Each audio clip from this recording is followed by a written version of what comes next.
आउज़ुबिल्लाहि मिनश्शैतानिर्रजीम बिस्मिल्लाहिर्रहमानिर्रहीम अस्सलामु अलैकुम वरहमतुल्लाहि वबरकातुहू। नाज़रीन, आप सब जानते हैं कि जनरल असम मुनीर साहब ने, आर्मी चीफ़ साहब ने हाल ही में स्टूडेंट से ख़िताब करते हुए एक बयान दिया है और उस बयान को लेके पाकिस्तान के सोशल मीडिया पे या डिजिटल मीडिया पे काफ़ी हल्ला मचा हुआ है। हर कोई अपनी अपनी राय दे रहा है, अपना अपना तजिया दे रहा है। कोई अच्छी बात कर रहा है, कोई बुरी बात कर रहा है, कोई रद्द कर रहा है, कोई एक्सेप्ट कर रहा है उनके बयान को। हर एक का अपना अपना एक माइंड सेट है, हर कोई अपने हिसाब से तजिया कर रहा है। मैं भी अपना तजिया करके आपके सामने रख रहा हूँ, आप अपनी राय खुद कायम कीजिएगा। मुझे जो लगता है मैं वो बयान कर रहा हूँ अपने इस व्लॉग में, क्योंकि उनके बयान से मुझे 3 नुकात समझ में आए हैं। एक तो नुक्ता उनका ये है कि वो शायद किसी को फसादी कह रहे हैं या ख्वारिज कह रहे हैं, किसी ग्रुप को या किसी जमात को, और उनसे आड़े हाथों निपटने की वो बात कर रहे हैं। दूसरा, वो कह रहे हैं कि पाक फ़ौज के पीछे पाकिस्तान की यूथ खड़ी है। और तीसरी वो बात कर रहे हैं, और बड़ी मोस्ट इम्पोर्टेंट बात ये है कि इस्लाम ने औरत को एक मकाम दिया है, और शायद वो कहना ये चाह रहे हैं कि कुछ लोग उसको डिसरिस्पेक्ट कर रहे हैं, औरत के उस मकाम को या औरत को। इस पे मैं एंड पे बात करूँगा, क्योंकि ये एक बड़ी इम्पोर्टेंट बात है, तफसील से मैं बात करना चाहूँगा।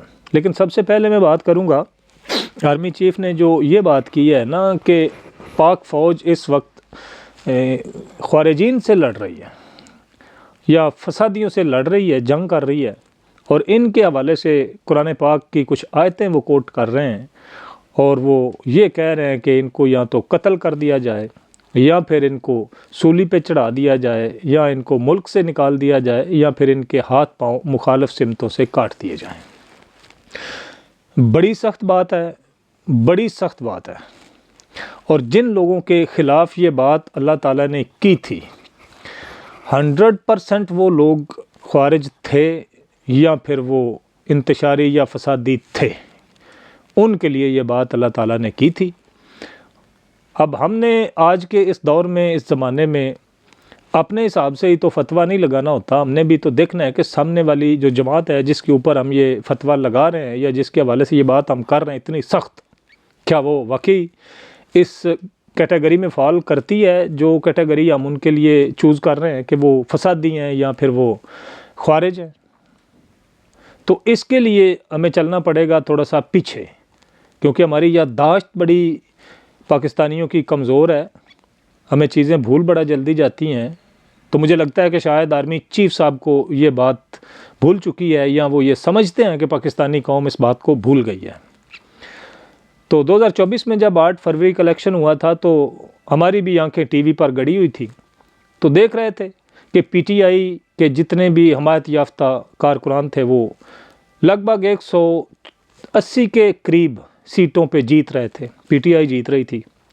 तो अचानक से रिज़ल्ट रोक दिए गए, और वो रिज़ल्ट तकरीबन 2 दिन तक रुके रहे।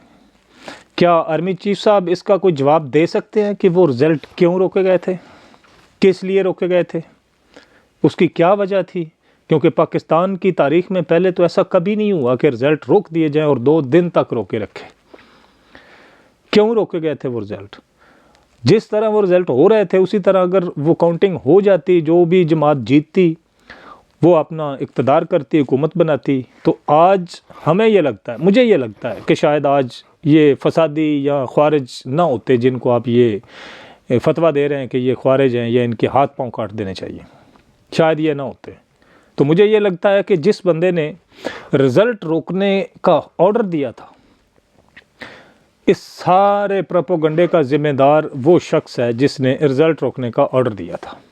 मेरी नज़र में वो बंदा मुजरिम है जिस बंदे ने ऑर्डर दिया था उस वक्त कि रिज़ल्ट रोक दिए जाएं, और फिर बाद में रद्दोबदल की गई और 17 सीटों वाली पार्टियों को जो है ना वो हुकूमत दे दी गई, और पीटीआई को दीवार के साथ लगा दिया गया।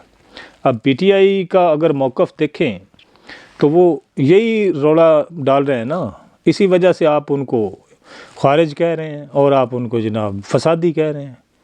पता चला कि वो वाक़यातन फसादी नहीं है, ना ही ख्वारिज हैं, आप लोगों ने उनको बनाया हुआ है आपके एक जुर्म की वजह से।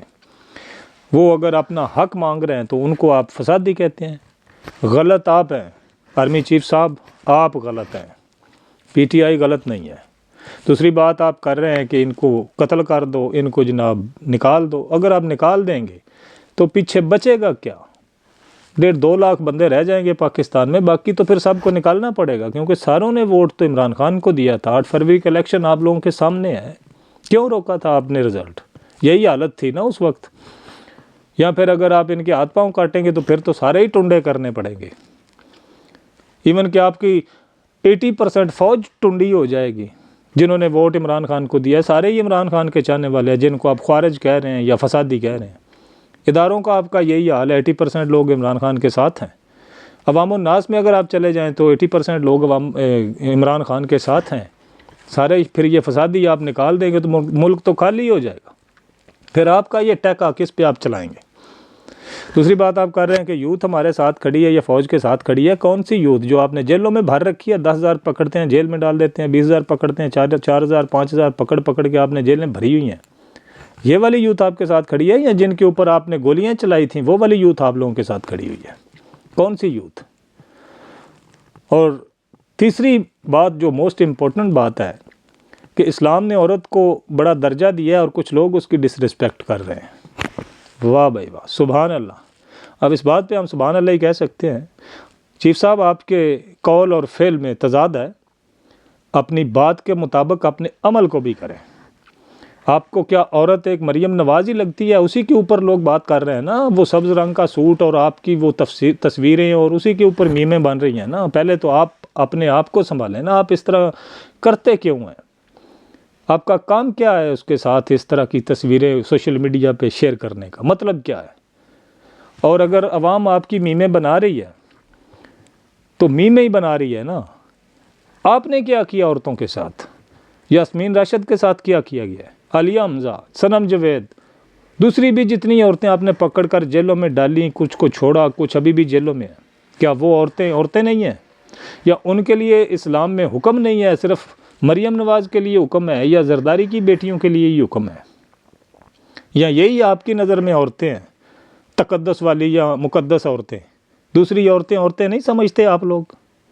क्या किया था आपने उसके साथ? वो कैंसर की मरीज़ा है यास्मीन राशिद, और उसको आपने जेल में डाल रखा। सीट आपने उसकी छीन कर नवाज शरीफ को दे दी। आर्मी चीफ साहब, इस सारे फसाद की जो जड़ है ना, वो आप हैं और कोई नहीं है। ये मेरा तज्जिया है।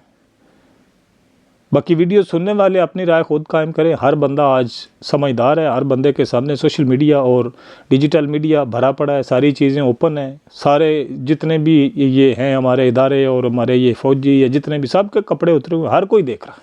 मुझे जो देख के नज़र आया मैंने अपना तज्जिया आपके सामने रख दिया है। अपनी राय आप खुद कायम करें। मुझे इजाज़त दीजिए, मैं इस व्लॉग को यहीं रोक रहा हूँ। अपना ढेर सारा ख्याल रखिएगा और अपने इस चैनल का भी ख्याल रखिएगा। अल्लाह हाफ़िज़।